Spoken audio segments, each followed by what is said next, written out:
ओम शांति। हम पढ़ रहे हैं ब्रह्मा बाबा की जीवन कहानी। इस चित्र में हम देख रहे हैं कि बाबा पत्र लिख रहे हैं।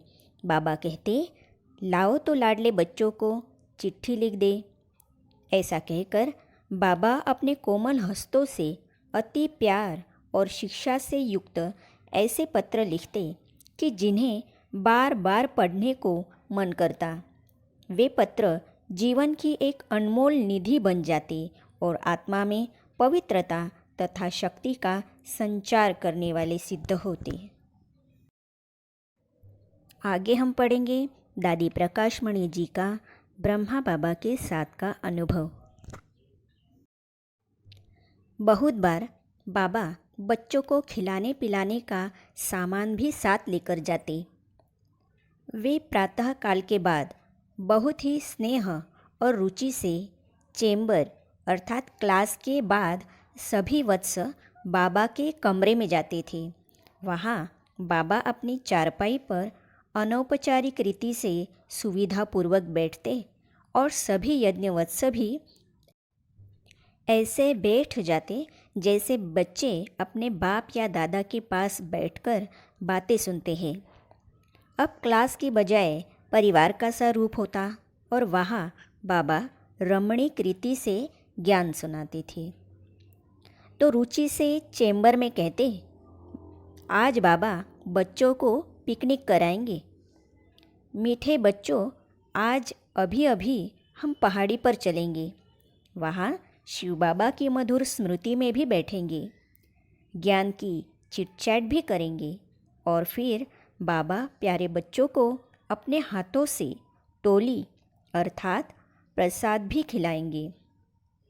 बच्चे, यह फैमिली सत्संग है अथवा गॉड फादरली यूनिवर्सिटी है। जैसे लौकिक परिवार में बूढ़ा बाप अथवा दादा बच्चों के साथ बैठकर उन्हें कहानी सुनाता, शिक्षा सावधानी देता तथा प्यार से खिलाता पिलाता भी है, वैसे ही यह सभी आत्माओं का बाप अर्थात शिव बाबा तथा दादा अर्थात ब्रह्मा बाबा भी आप बच्चों को आत्माओं के जन्म पुनर्जन्म की कहानी सुनाता है। आप बहुत ही सिकिलदे अर्थात बहुत ही चाव और बहुत समय के बाद मिले हुए बच्चे हो,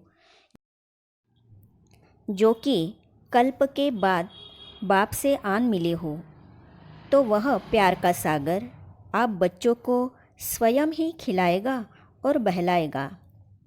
वह तो निराकार है, उसका अपना तो कोई शरीर है नहीं, इसीलिए उसने इस दादा का शरीर उधार पर लिया है। अतः इन हाथों से बहुत ही जिगरी स्नेह से वह आपके मुख में इस यज्ञ की शुद्ध टोली देगा, जिस यज्ञ के पवित्र ब्रह्मा भोजन के एक एक कण के लिए देवता भी तरसते हैं। बच्चे, आप बहुत सौभाग्यशाली हो, जिन्हें बाप अर्थात परमपिता परमात्मा शिव स्वयं प्यार से खिलाता और पढ़ाता भी है।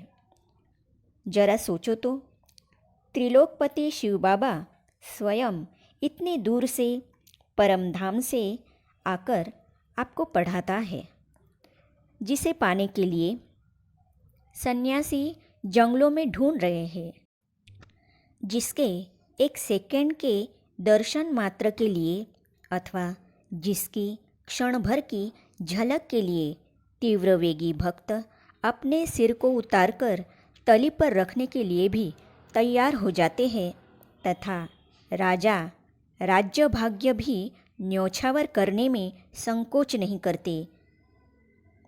ऐसा वह सबका प्यारा पिता आप बच्चों को आकर पढ़ाता है, प्यार से दुलारता है, आपका सखा बनकर आपसे खेलता भी है। प्रभु मिलन के इस जीवन का ही तो गायन शास्त्रों में है, परंतु दुनिया आपको इस साधारण और गुप्त वेश में नहीं पहचान सकती, न ही उस पिता को पहचान सकती है, क्योंकि आज मनुष्य की आँखों पर विकारों का मोटा पर्दा पड़ा हुआ है और उनकी दृष्टि तो केवल देहों को देख सकती है। तो चलो बच्चे, तैयार हो जाओ। चलो पुरुषोत्तम संगम युग की इन थोड़ी सी घड़ियों में उस बाप से खूब मिलन मना लो और जन्म जन्मांतर आपने जिसके लिए भक्ति की, अब उससे जितना प्रेम तथा ज्ञान खजाना लूटना हो वह लूट लो। इस प्रकार नारायणी नशे से सराबोर करके ईश्वरीय मस्ती के विमान में चढ़ाकर तथा मधुर मुस्कान, प्रेम और योग के तेज से चमकती हुई आँखों से निहारते हुए मीठे मीठे बच्चे, इन शब्दों से दुलारते हुए बाबा किसी को अपनी अंगुली देकर, किसी की अंगुली स्वयं पकड़कर, किसी के बारे में पूछते हुए, किसी को पीछे मुड़कर हर्ष से निहारते हुए ले चलते। चलते चलते एक सेकंड रुककर पीछे मुड़कर सबकी ओर निहारते हुए वे कहते, बच्चे, शिव बाबा की याद है? यह याद है कि किसके साथ चल रहे हो? देखो, शिव बाबा की याद में चलोगे तो कदम कदम में पदम पदम की कमाई होगी। कभी बाबा कहते, आप बच्चे आगे आगे चलो, मैं पीछे पीछे आता हूँ, क्योंकि गौओं की रखवाली करने वाला व्यक्ति सदा गौओं के पीछे चलता है ताकि कोई गाय इधर उधर न हो जाए। कभी वे कहते, आप पीछे पीछे चलो, मैं आगे आगे चलूँगा, क्योंकि पंडा सदा आगे चलता है, वह रास्ता दिखाता है और यात्री उनके पीछे पीछे चलते हैं। इस प्रकार की मीठी मीठी नित्य नई नई ईश्वरीय ज्ञान की मधुर मुरली से वे सभी को मस्त करते रहते। कभी वे इन माता रूपी गौओं के गोपाल अथवा रक्षपाल बन जाते और कभी आत्माओं को परमधाम तथा वैकुंठ की यात्रा पर ले जाने वाले पंडा बन जाते। कभी उनका हाथ पकड़कर चल रहे होते तो अचानक ही पुचकार कर पूछते, बच्ची, किसका हाथ पकड़ा हुआ है? शिव बाबा का या ब्रह्मा बाबा का? बच्ची, कभी हाथ छोड़ोगी तो नहीं? जानती हो इसका हाथ पकड़ने से कहाँ पहुँच जाओगी? फिर दूसरे ही क्षण वे किसी से पूछ लेते, बच्चे, किसके साथ चल रहे हो? वह बोलता, बाबा के साथ। तब बाबा कहते, हाँ बच्चे, परंतु यह याद है कि इस बाबा से क्या वर्षा मिलता है? उस वर्षे की खुशी में चलते चलना। देखो, शिव बाबा आप बच्चों को राजयोग सिखलाकर राजाओं का राजा बनाता है। फिर वे तीव्र गति से चल पड़ते, काफ़ी आगे निकलकर कहते, देखो तो यह कैसा शक्ति दल है, यह कितना पीछे रह गया है। और बूढ़े जवान हो गए हैं, जवान बूढ़े हो गए हैं।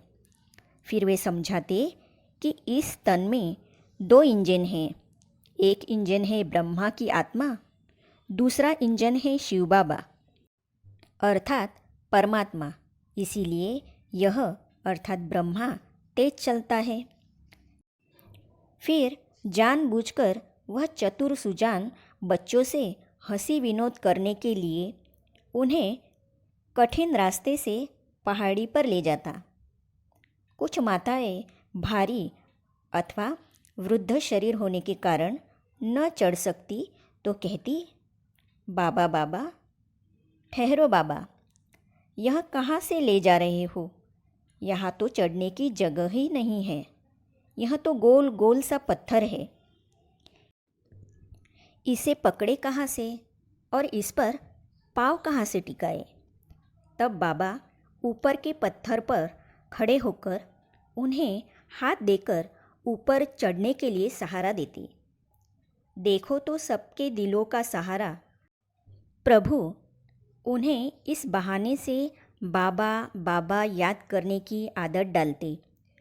चढ़ते चढ़ते कई एक का सांस चढ़ जाता। वे कहते, बाबा अब बस करो, अब आगे मत जाओ। बाबा, प्यारे बाबा, आज इस पहाड़ी पर ही बैठेंगे। कभी बाबा उनकी बात मान लेते तो वे खुश हो जाती कि देखो बाबा हमारी बात मानते हैं। कभी बाबा न मानते तो वे गोपियाँ हुज्जत से कहती कि देखो तो बाबा हमारी बात मानते ही नहीं हैं। इस प्रकार वे मीठा सा उल्हाना देती। इस तरह बाबा के हर कर्म में दिव्य चरित्र भरे होते, हर बात में दिव्य स्नेह और कल्याण की भावना भरी हुई होती थी। बच्चे बूढ़े, माताएं कन्याएं, सभी उनकी मीठी ज्ञान मुरली से, उनके दिव्य चरित्रों से अपने जीवन में हर्ष भरते चल रहे थे। आगे की कड़ी में हम देखेंगे एक और पढ़ाई, दूसरी ओर परीक्षाएं। तो ये देखने के लिए और पढ़ने के लिए इस चैनल को सब्सक्राइब करने के साथ ही साइड में जो बेल आइकॉन है उसे भी क्लिक कीजिए, ताकि आने वाली सभी वीडियो आप तक पहुंचती रहेगी। और पिछली वीडियो की लिंक नीचे डिस्क्रिप्शन में लिखिए, आप इसे ज़रूर देख लेना। ओम शांति।